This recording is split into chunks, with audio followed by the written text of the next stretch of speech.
On this week's GTA 6 o'clock, everything we know about GTA 6 1 year later. We're down to maybe 2 days. Rockstar's YouTube playlists, GTA 6 Trailer 2 looks imminent, and a new look for the show. It's all here on this week's GTA 6 o'clock.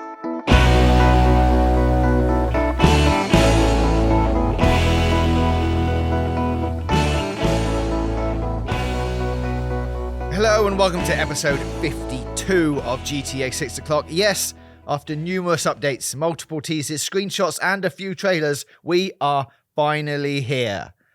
And that is the intro for our second birthday that is coming in 2025. Today, however, the show is evolving. For those of you watching on YouTube, welcome to the GTA 6 o'clock studio live inside of GTA Online. From this point forward, the show will now come to you direct from our Los Santos base, which we hope will evolve over time and eventually move to Vice City when the time is right. We don't know when that time is going to be yet, just to confirm. There's also going to be opportunities for some of you to join us in the studio for live Q&A episodes and other things like that. So much more to come about all of this. It's also, as mentioned, our first birthday today. We've reached a year of doing this show, and at time of recording, we've only seen the one trailer. And I say at time of recording because without wanting to sound like a broken record, Dan, there is still chance for something to materialize this side of Christmas. So happy birthday to us. Okay, wait. Hello, everyone. This is JJ just coming in with some breaking news that dropped after we recorded the episode. So yes, Rockstar have dropped a new trailer. It's just not the trailer. This trailer was for the GTA Online update called Agents of Sabotage, which is coming December 10th. How is this relevant to GTA 6? Well, for starters, there's a nice little Easter egg in the key art, but it also means that the announcement and trailer for this update has now been posted. And yesterday was a busy day for Rockstar on socials, as they also announced the Red Dead Redemption 2 holiday event Call to Arms and the Rockstar Holiday Sale, a holiday sale post that was announced last year, 2 days before Trailer 1 dropped. But, of course, this is the same time of year, so reading into that could be a stretch. However, 3 posts in one day is quite unusual, and it could be that they're clearing the way for something. Heavy speculation here, but it does leave Thursday, December 5th open, exactly 1 year after Trailer 1 was planned to release. I don't think this directly affects anything else we talked about in the episode, but just bear this in mind as we continue. We'll have more on all of this next week, but for now, back to episode 52. Yeah, happy birthday to us. It's our first birthday, brackets, sort of our 14th birthday, if you consider the start of GTA 5 o'clock, going way back when. But for this iteration of our life cycle, 1 year old. Genuine moment. Thank you to everyone in the community who supports us. I'm consistently, every single week, blown away by the depth and warmth of the comments. There were some really nice comments just last week's episode. We'll get into some of them about more of the specifics of what we talked about last week later on. But what I really liked is people dropping into chat to say, you know, I make your show. You're part of my fajita night that I do every Wednesday. And I think that's quite nice. So I think it's nice that, like, I do this with a lot of podcasts where you hear the opening bars of the podcast and you feel you're in a good place. And so I'm really pleased that we can contribute to that in some way. So yeah, thank you, everybody. Yeah, what we're going to talk about this week is, as you would have heard at the beginning, everything we know about GTA 6 1 year later. Just before that, though, Dan, are we still holding out for some sweet content this year? Could today be the day, which is Tuesday? If it is, we're going to have to delete all of this. Yeah. Or are we thinking, you know, December 5th, which is coming up, when the trailer just, now it would seem, has to drop out of nowhere? Or a December 6th announcement, which would be this Friday, which would tease something for next week at some point? Yeah, I at this stage, I honestly don't know. I just think that we're down to probably 3 days. And for you, the watcher or listener, maybe 2 days where something can happen. And I think that is the Tuesday in which we're recording this, December the 3rd, or Thursday the 5th, or something on the 10th. I think beyond that, you're getting into a world of head to head with the Game Awards. We were just discussing in on the way to the show, going, would they do something with the Game Awards? Like, I still sort of can't see it. Like, we talked about that at length on the show. And we've talked about the idea of, them teasing it with an announcement and then dropping the trailer. But if they do that, probably the pattern would be something this Thursday or Friday. I'd say trailer next Tuesday. But as I said at the end of last episode, there's something in my waters that make me think that I'm not as confident about something this year as I was, and I want to be proved wrong. Yeah, we're going to prove you wrong. Well, please do. Me, please do. the community, and please do. Rockstar, just to spite you before Christmas, are going to come out with something. And it would be the best kind of spite. It would be like when you construct a fantasy football team and then have all the players from your enemy teams do really well. So you get a small win out of it, despite actually it being bad for the thing you support. Well, fingers crossed for that. As I say, this episode, we're going to talk about everything we know about GTA 6 1 year later. You might think, well, that's all of the same stuff we know after trailer 1 and nothing else has happened. You might think that. But there have actually been Yeah. a few developments since then. So I thought it'd be nice for our milestone episode to revisit all of those things.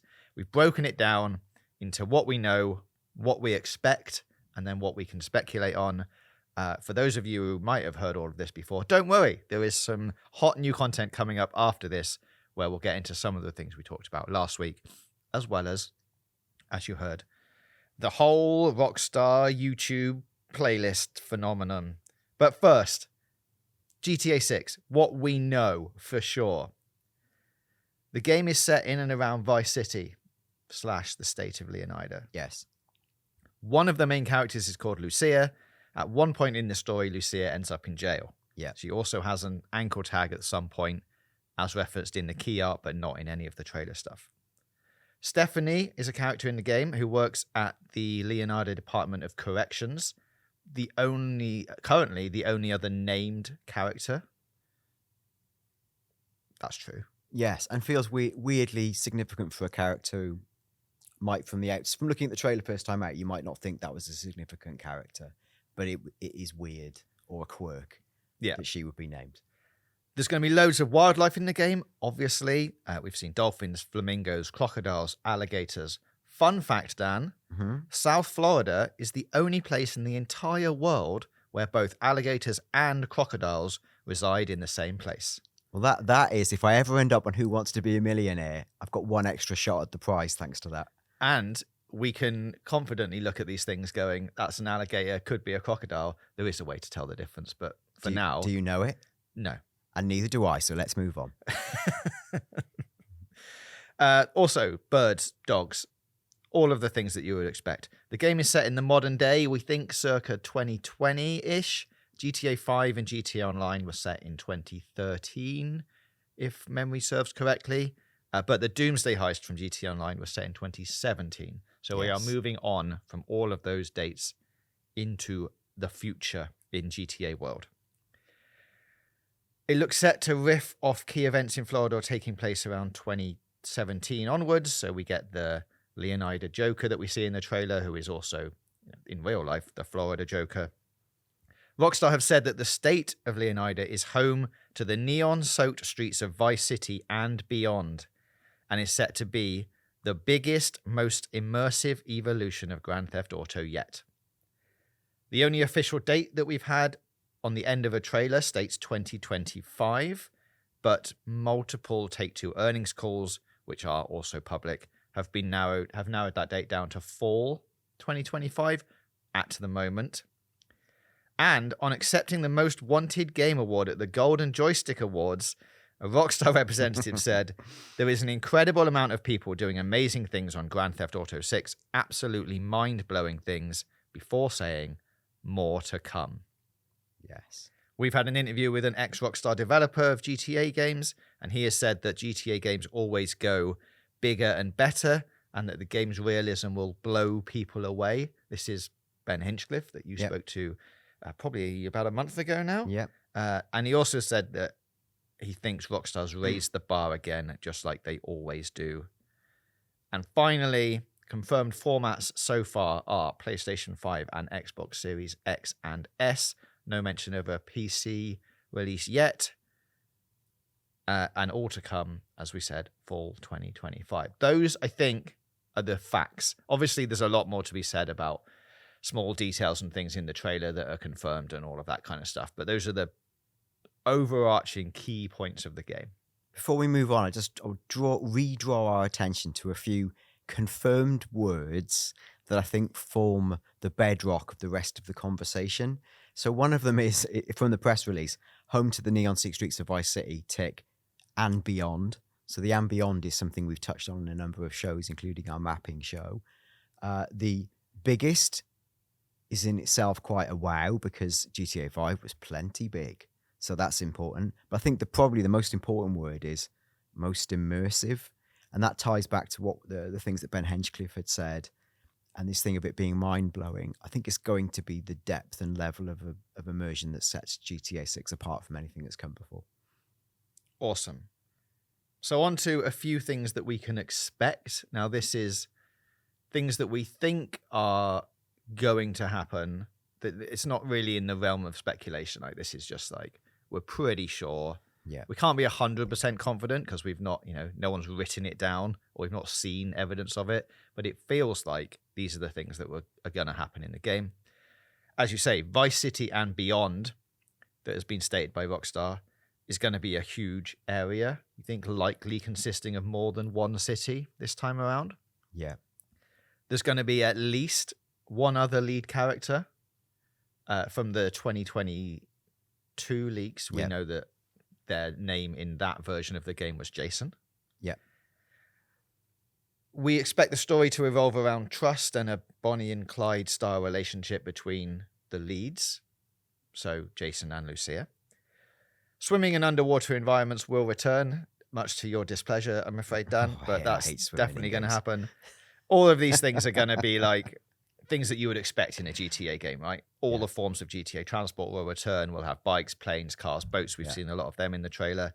There's going to be many more interiors thanks to the procedurally generated tech we talked about on last week's show. And there's a bit more on that at the end, but that feels like that's a given. Lots of mysteries and random events to discover. And I would put my hat on Strangers and Freaks in some form as side missions returning, and there being a heavy focus in some way on social media. Yeah, and you can see indirect or direct echoes of all of that in the trailer, from the sort of TikTok style reportage to seeing some of the colourful characters are in display. It just feels like a gimme. Or as we say, it appears on screen. Now, we should move on to what we have speculated on over the last 50-odd episodes and over the last year.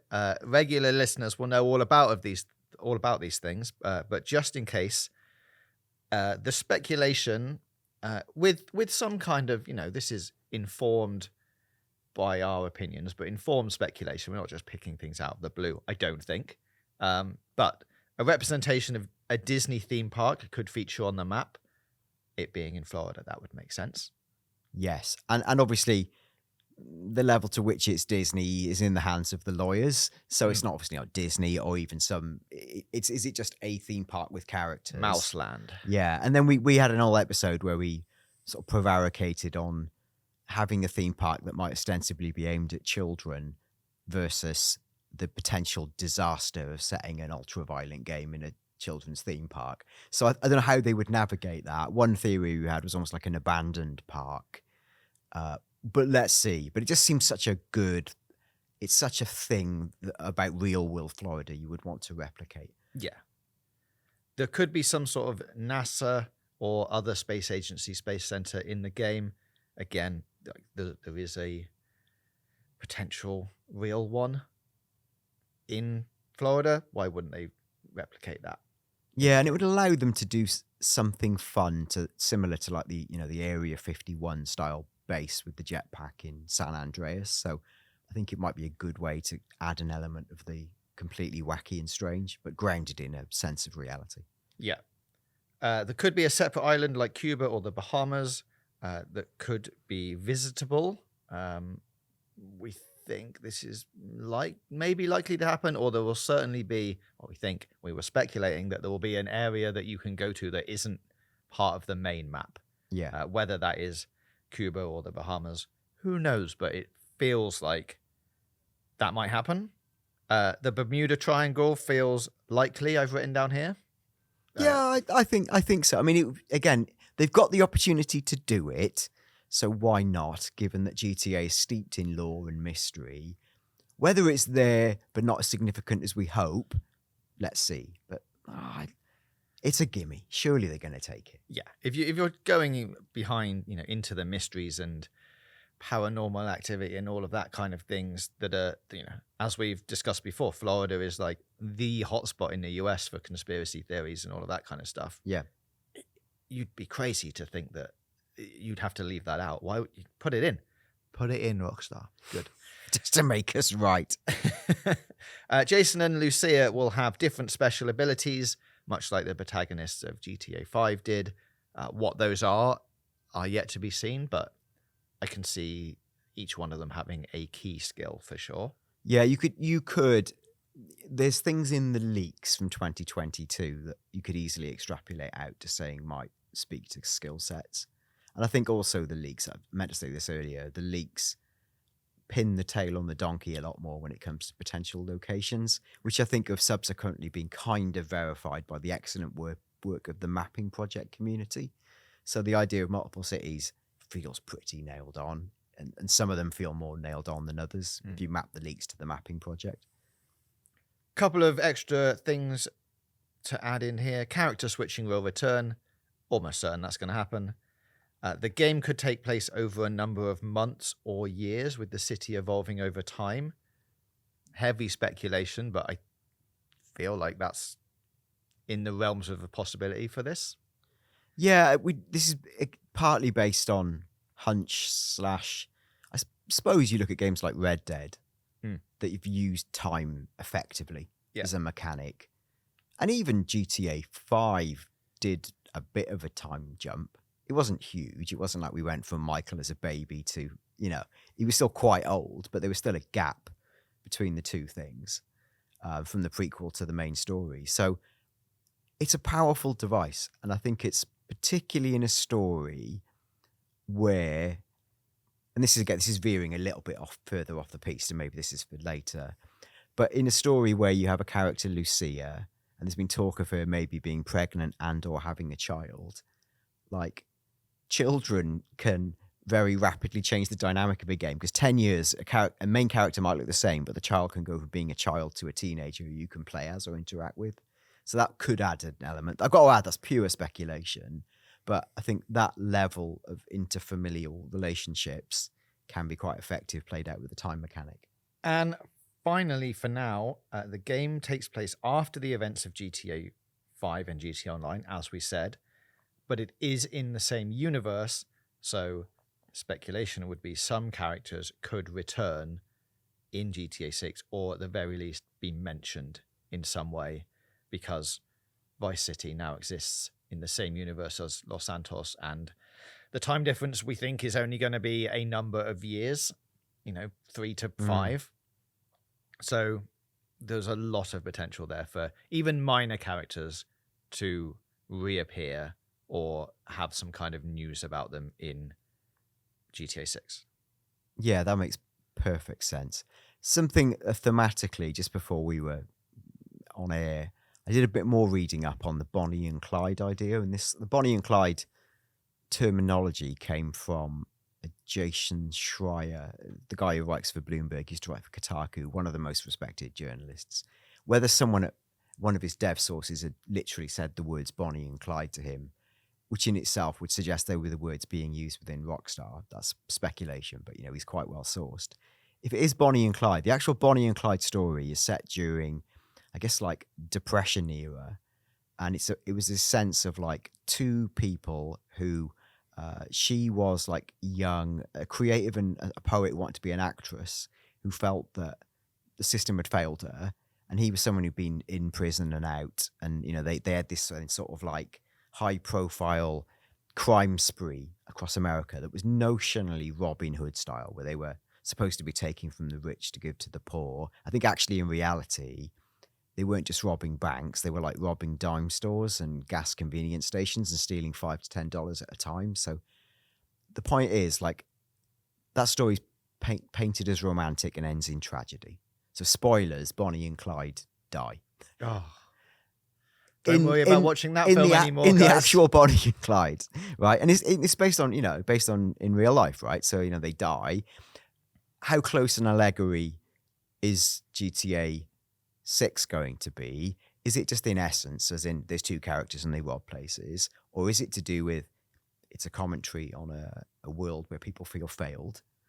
Is it in this level of like, we talked about this last week, and to do with the procedural environments and the idea of things evolving over time, the idea of that you take from the rich to give to the poor, and you literally see it happen through the way the environment changes.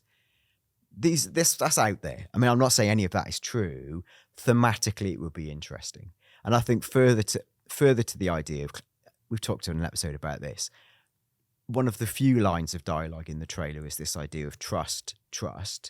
We've talked about that and what that might mean. Clearly, whether there's trust or isn't will be a key dynamic between them, and speak to whether they're both truly aligned, they're, partners through convenience, whether one of them is assigned to the other as like a double agent, all those sorts of things we don't know. But trust is probably the issue of our age. In the social media age, trust between people, communities, political factions has never been lower or worse. And whether Rockstar are meaning, I don't think they're going to come out on it's not a political statement, but I think it could be used as a lens to view a world where trust between people is low. That would be interesting for me, but that's me. I always like to pretend there's a bigger arc to these things, and maybe there is. Yeah. But that would be an interesting thing for GTA to investigate. And in this situation, we're saying like Lucia would be the Bonnie of the Bonnie and Clyde story. Yes. Jason is going to be Clyde. Yes. Which fits the real life adaptation version of her being a little bit more of the antagonist of like, hey, we should go rob some stuff. Him being a bit more of the one who's like, oh, I'm not really sure about if we should be robbing, and then they end up. Yeah. I'd think maybe the first half of that story might be similar. I can't see a world in which it's been banded around so much that, and calling it a Bonnie and Clyde story and then going, and they die at the end. It's like feels a bit too on the nose for me. I think they'll try and do something a bit different. Otherwise, you're playing the game and going, yes, oh, I know how this is going to end. Yeah, I completely agree. And I thought about exactly this. Now, the wildest thing I think they could play that out is to make it literally a Bonnie and Clyde story. So the protagonists, as we perceive them to be, die. But let's say that happened, but they died really early in the game.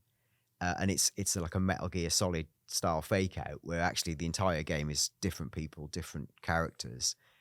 I don't think it's that, but I'm going to say it out loud because that would be a really interesting way to play out Bonnie and Clyde, is to go, you think the game is this, it's actually something else. I mean, even with you saying like really early in the game, really early in a GTA game could still be 30 hours in. Oh yeah, I agree. It could be a bit like a game in itself.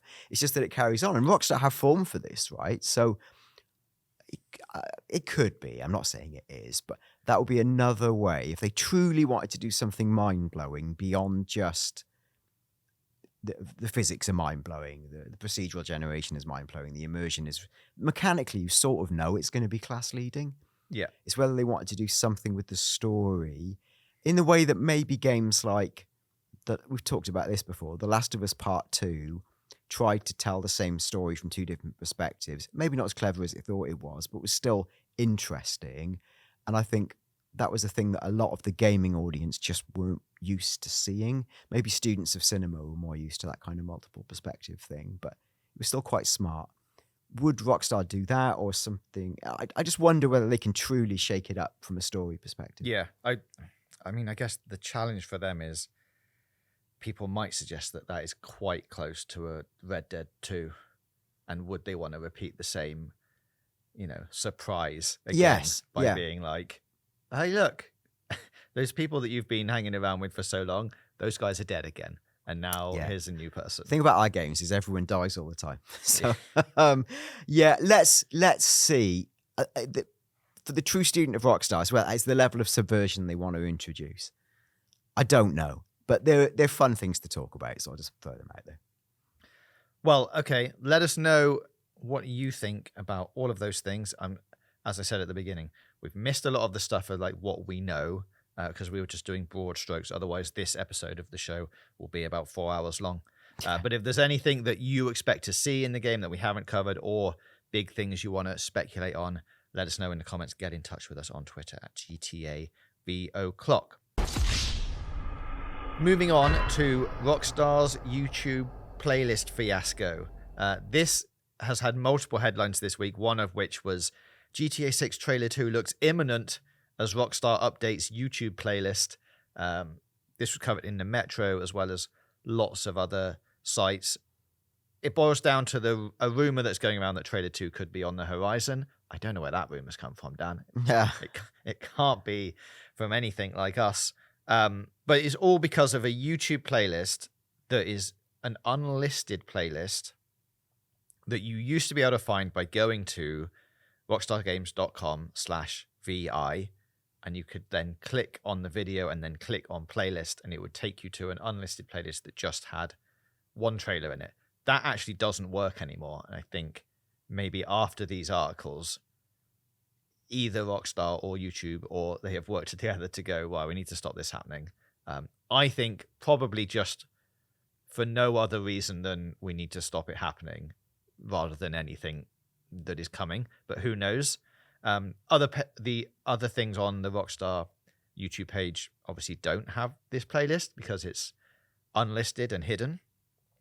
But this has been debunked within, well, hours of it happening, I think. Someone on Reddit said it's more than likely a mistake. For some reason, the playlist ID was set to the same as the video ID, and when the YouTube embed was created, caused the playlist to be called Untitled Playlist, and for the playlist to be updated every day with a new link. That is basically making that Untitled Playlist say updated today, which has led to everyone think, oh, someone's added something to the playlist, but it's unlisted. Yeah.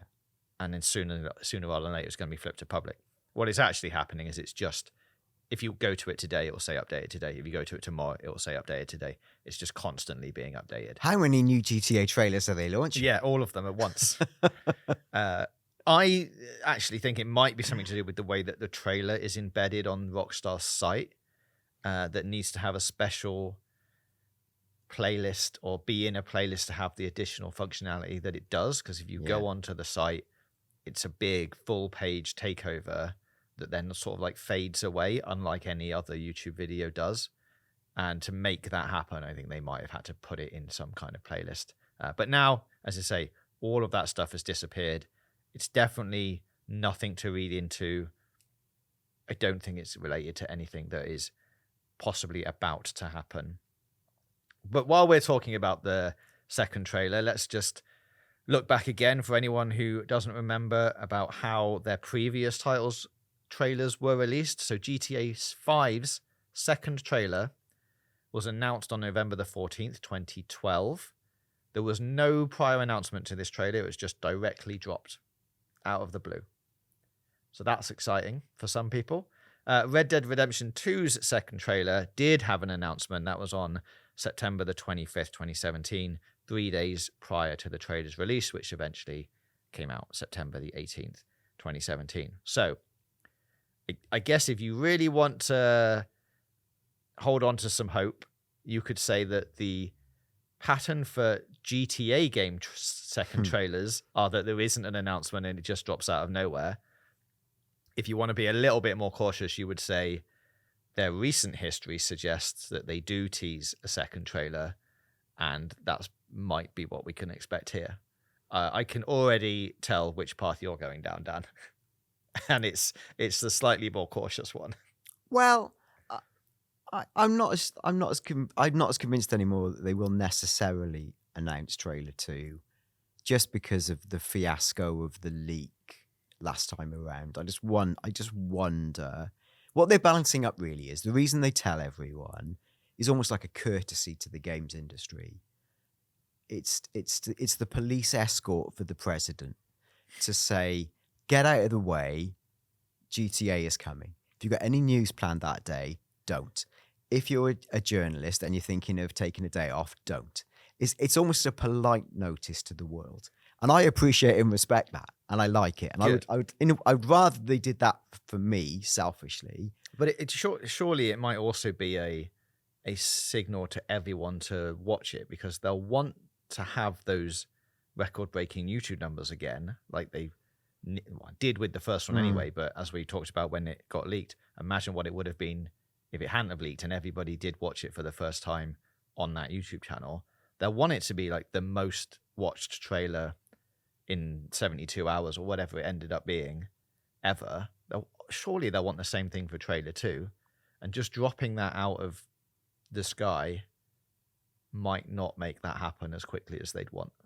Yeah. It will still be, watched by everyone. Yes, just yes. people might be coming home from work and then be like, oh, okay, I better watch it. Like in theory, I totally agree. But I guess in the end, GTA 6's debut trailer ended up coming out of the blue. I think it dropped.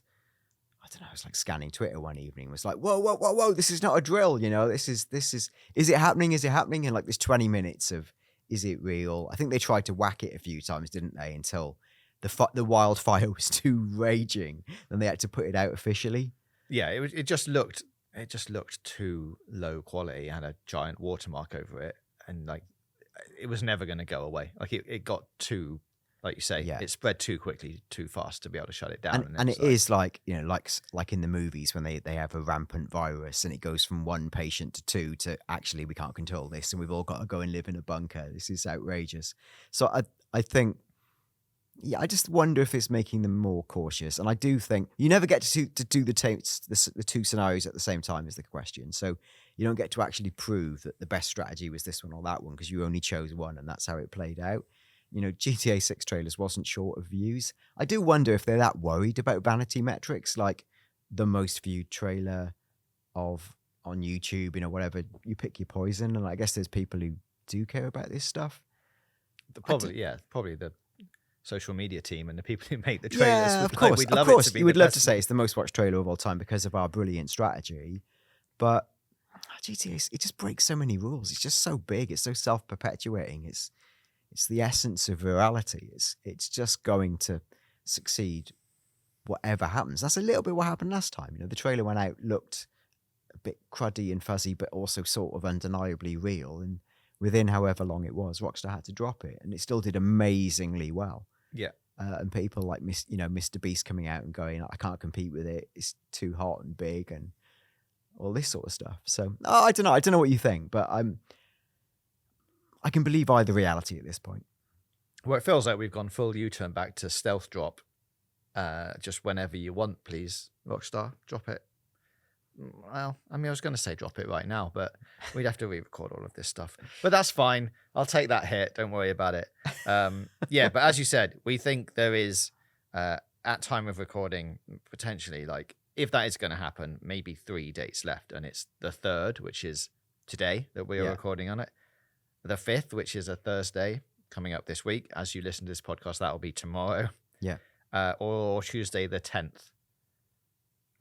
Thursday the 12th is obviously Game Awards, which, as we've just discussed, we don't feel like that's going to happen there.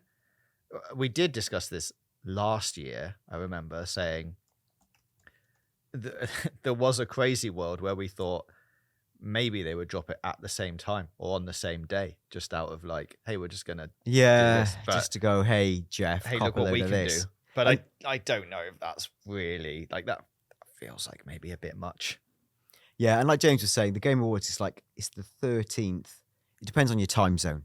So Sure. like it flips, for us, it flips during midnight in the UK. In the US, it's the 12th. Yeah. So like here we'd be watching at absurd o'clock on the 13th. But yeah. I guess that does open up the possibility of it being the 12th in the morning.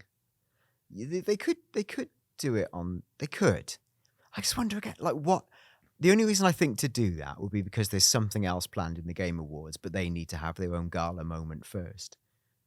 But I think even having it in the ether would by definition compete with everything else because algorithmically it would be blocking out the sun for everyone. Yeah. So I don't feel like, for example, Jeff Keighley would want that. I don't feel like he would. Unless he was like, and welcome to the stage, Sam Houser, with a demo build of... Yeah, that's not happening. But it's not happening, right? I just don't see that happening. No. All right, then. Well, that leaves, let's say that nothing has happened today at time of recording. Yeah. So that leaves the 5th or the 10th. And as we've said before, any time after that is basically Christmas. Like, you've got the 17th or the 19th, but it's and as we said, all bets are off when it comes to GTA. They can basically do what they want and it will be fine. Yes. And everyone will cover it and there won't be any issues. It's just that is getting quite close to Christmas. Yeah. And Rockstar, for me, not too close to Christmas, please. I'd like a holiday. Yeah, also this show might be on holiday, so... Yeah. So, yeah. Let's all have a holiday, Rockstar. Yeah. We all deserve a holiday. And let's do it before and then all have a holiday. Okay, one thing I wanted to pick up on from last week then, Dan, where we talked about the patents and all of the technology that Rockstar was looking to bring into GTA 6. You put a shout out for some people who might have some programming knowledge or some of that to get in touch with us. We had an email from Rob. Hello, Rob. Thank you very much for sending this in. Who's given us a little bit more insight, which I think would be good to go over for us and the listeners. So he said, "Hey, Dan and James, loving the podcast. I'm not a developer, but a plain old software engineer," which I think is much more software engineering than you or I has ever done. So this helps. Yes. But I thought I could share some insights on the patent you talked through last week. My main thoughts are, now, if you enjoyed all of the words that I said last week, prepare yourself. I will add as a preface, I think these words are slightly more, for the lay person, slightly easier to frame. Okay. I think. Well, let's take these one block at a time then. So, first of all, Rob says, the system for object creation based upon metadata is something that could enable the dream of many, many more buildings having explorable interiors. A system like this would enable developers to create rules for buildings in certain areas and have an algorithm decide on the content of a room or space. The game then takes care of putting things in the room in believable positions.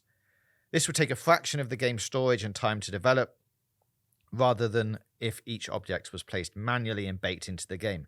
Think of No Man's Sky, but at a much smaller scale and with a much more curated system of items being believable placement within the world. E.g., there's going to be a lot more inflatables, swimming costumes, and sun cream in an apartments that are closer to the beach. So that is, in essence, what we talked about for like the first chunk of things. It's just a way of them not having someone on team having to manually go, oh, there are 500 interiors, for example, and you, Mr. Interior Man, are in charge of 100 of them. Oh. Here are your items. Go and put them all in. Make it look different, but still believable. And this one is close to the beach, so you're going to have to fill it with these kind of things. The system that they have created does that all for them. So it should, I mean, obviously someone's going to have to go and check it, but it should be able to generate all of those things and put them all in different places. And much like you have big apartment buildings and things, like those room layouts are roughly the same. There's only a certain number of configurations you can have. So they can all look sort of similar, but have different amounts of, plants on the side or clothing draped over the beds and that kind of stuff. Secondly, the description in the patent also sounded as though it would make it much easier to program something like the above to be able to react to changes in, say, the weather, the story, or economic conditions. This could tie into player-driven systems like the stock market in GTA 5, where the upturn of a particular business could result in much higher quality furniture and things to steal appearing in their buildings. Now that sounds exciting. Yeah, I think like that specific example, I don't think would happen because it's quite to have a true, in real life, the effect of the stock market is very hard to perceive day to day. I guess that's the point I'm making. Yes, but I think in terms of like, I think it comes onto this later. Should I read the bit? But it's the idea of an external event influencing the reality you see. Yes. Yeah, definitely. So yeah, I think that's a good example to prove the point, but I don't think it would be actually that. Yeah, actually, this next bit is the bit that sort of leads from that. The pattern explicitly called out the system being used at runtime, and so while it could be used to speed up development and reduce game file size to enable explorable interiors, I suspect it will be used to populate people, interiors, and areas of the world with items, accessories, and more that relate to current events or player-driven actions. If, for example, the player owns a business and those businesses grow, we might see their products throughout the game world, or there might be a pandemic event, for example, and toilet roll is no longer populated in the game world stores. So there could be key events that add or take away certain things in the game, or, and I think that's quite a good example, one of the businesses that you own, say it's like a drinks brand, you start to see it in local stores around where that business HQ is, and then if it grows and gets bigger, you start to see it across the entire world. I guess then you might be able to see like billboard change and that kind of stuff, and you'd really feel like you were having an impact on the world.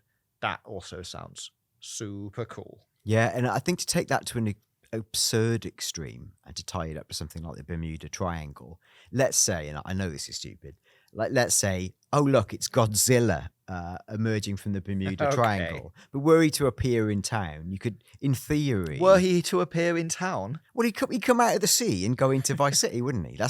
We all know Godzilla does that. For some reason, he likes the town.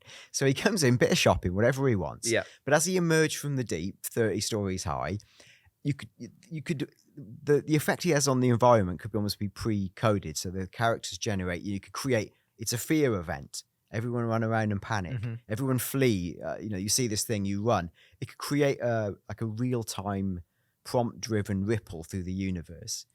Forget the fact he's Godzilla. He's basically a parameter-led event that influences everything around it. So I use it as an example because it's funny. But it could be a gas, or like you say, a pandemic, or something that has an overlay effect on its near environment or far environment. I would say in more realistic GTA 6 terms, it could be like a tornado warning. Yeah. Or something. Or Godzilla. Or Godzilla. In a tornado. But if we're going back into this game is existing over a time period, you could get a tornado warning 7 days out, and then start to see people start moving out or moving away and that kind of stuff. And as it gets closer, and then when it hits, loads of people obviously haven't left, and then there's a mass panic. Loads of people driving away out of town, running about. The TV stations change to say like weather warning approaching, all that kind of stuff.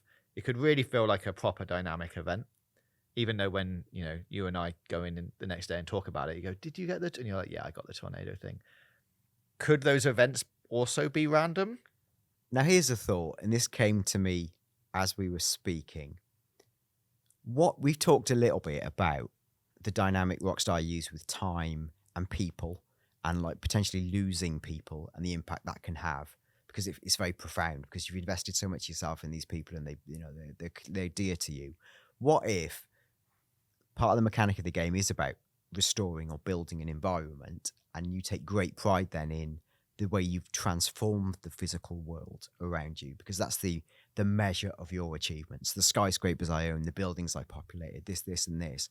What if the big rug pull in GTA is an environmental event? So it is like a tornado or a flood. And then at some stage, 100 hours in the game, imagine how you would feel if 100 hours into GTA 6, a tornado just slices through everything you spent 100 hours building. You'd be like, but you know what? That is a pure WTF moment, brilliant. But I guess also as a kind of comment on the fragility of consumerism and the fallacy of consumerism, brilliant. As a pure graphical demo, brilliant. As a show off for the tech, brilliant. It's a thing that has, environmental concerns are one of the biggest, pressing issues in the world, right? That could be another thing I think Rockstar could do that would have huge impact. That's just me making that up. Well, and a thing that happens in real life Florida, on a semi-regular basis. A lot. So the precedent, if you're talking about realism, that's it. And to have that kind of, what would normally happen in a game is the characters would go, the sky's grey. It's very dark. There's heavy rain. And then a cutscene, they all move inside and you see the lightning. But then you're outside the next day and everything looks exactly the same. To have a world that could potentially show the devastating impact of that, I guess to an extent you had this in San Andreas, but it was not portrayed. I just think it's a thing they could do. It's based entirely on, 2 and 2 equals 6, but let's see. Well, let's see indeed. I should say I am on board with that theory. Some kind of big in-game event happening and changing the world permanently. It'd be super exciting, I think. Cool. Yeah, super exciting. Rob finishes his email by saying that obviously patents tend to be super high level, so as not to give so much away about what they're actually being used for, but to cover a broad scope. So whatever Rockstar is cooking up is bound to be 10 times deeper or more involved than the examples given here. And they've been working on it for several years, so it could permeate into all facets of the game. I think much like Red Dead 2, this is going to enable the game to generate a level of detail that ties together characters, spaces, vehicles, and environments in many, many more unique ways, just like how each horse, cart, and character combo seemed unique yet believable, true to the environment in which they were found.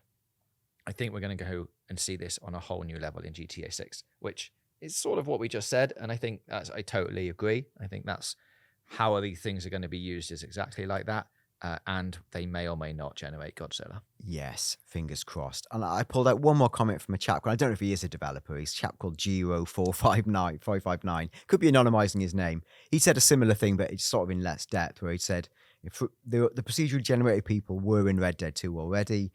There's a guy who says, "Shut your mouth, mister," for example. It's always different in Lenny's mission cutscene. He says, as a developer myself, and again, apologies if you are a developer, we just can't verify that. So, we'll see. And he was saying, I'd say it's nothing more than a development tool to make adding NPCs to different areas easier, maybe just somewhat more sophisticated, that's all. But actually, that's what we're talking about, is in it's to the naked eye, you may not understand the intelligent thing it's doing behind the scenes. But that's still great because it revolutionizes development for Rockstar by allowing them to create much more stuff realistically with less of a workload. So fantastic. Great. Yeah, I think all of those things pretty much covers what we talked about last week. Thanks for the extra insight, Rob and Giro4559 for both of your inputs. If you have any insights like that, please do drop us an email, gtavio'clock@gmail.com. You can follow us on Twitter @gtavoclock, or you can comment below if you're listening on YouTube. If you are listening on YouTube, please don't forget to subscribe. And we'll be back next week, or maybe before if the trailer drops before then. Yes. But fingers crossed. We'll be back next week for another episode of GTA 6 o'clock.